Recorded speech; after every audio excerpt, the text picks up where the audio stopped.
నమస్తే CM times కి స్వాగతం. ఒమన్లో చిక్కుకున్న నన్ను స్వదేశానికి తీసుకురావాలని ఆంధ్రప్రదేశ్ రాష్ట్ర ముఖ్యమంత్రి నారా చంద్రబాబు నాయుడు డిప్యూటీ సీఎం కొనిదెల పవన్ కళ్యాణ్లను వేడుకుంటున్న బాధితురాలు. వివరాల్లోకి వెళితే తిరుపతి జిల్లా చంద్రగిరి నియోజకవర్గం పాకాల మండలం కావలివారిపల్లి గ్రామంకు చెందిన పొలకల సుజాత బతుకుదెరువు కోసం ఒక ఏజెంట్ ద్వారా మస్కట్కి వెళ్లారు.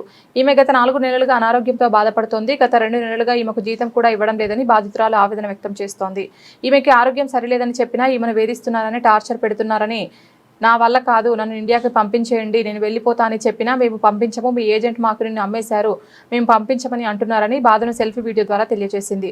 ప్రస్తుతం ఆమె పరిస్థితి చాలా ఆందోళనకరంగా ఉండడంతో స్వదేశానికి తీసుకురావాలని ఆంధ్రప్రదేశ్ రాష్ట్ర ముఖ్యమంత్రి నారా చంద్రబాబు నాయుడు, డిప్యూటీ సీఎం కొనిదెల పవన్ కళ్యాణ్, మంత్రి నారా లోకేష్ బాబు, చంద్రగిరి ఎమ్మెల్యే పులివర్తి నానిని వేడుకుంటోంది.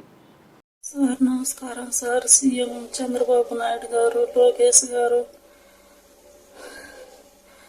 పవన్ కళ్యాణ్ సార్, నా పేరు పొలకల సుజాత. నాకు 2 బిడ్డలు.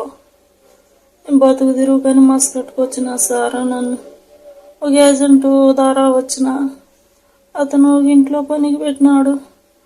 నాకు 2 నెలలుగా హెల్త్ బాగోలేదు సార్. హెల్త్ బాగోలేదు, నన్ను ఇండియాకు పంపించండి అంటే లేదు, మీ ఏజెంట్ మాకు అమ్మేసినాడు, నీకు ఎట్లున్నా మాకు పని చేయాల్సిందే నువ్వు అని పని చేయించుకుంటే టార్చర్ పెడుతున్నారు సార్. అన్న ఎమ్మెల్యే నాని అన్న, ప్లీజ్ అన్న నీ కాళ్ళు పట్టుకుంటానని ఇండియాకి రప్పించన్నా అన్న, వీళ్ళను టార్చర్ పెట్టేస్తున్నారన్న, ప్లీజ్ అన్న నీకు దండం పెడతానని ఇండియాకి రప్పించన్నా.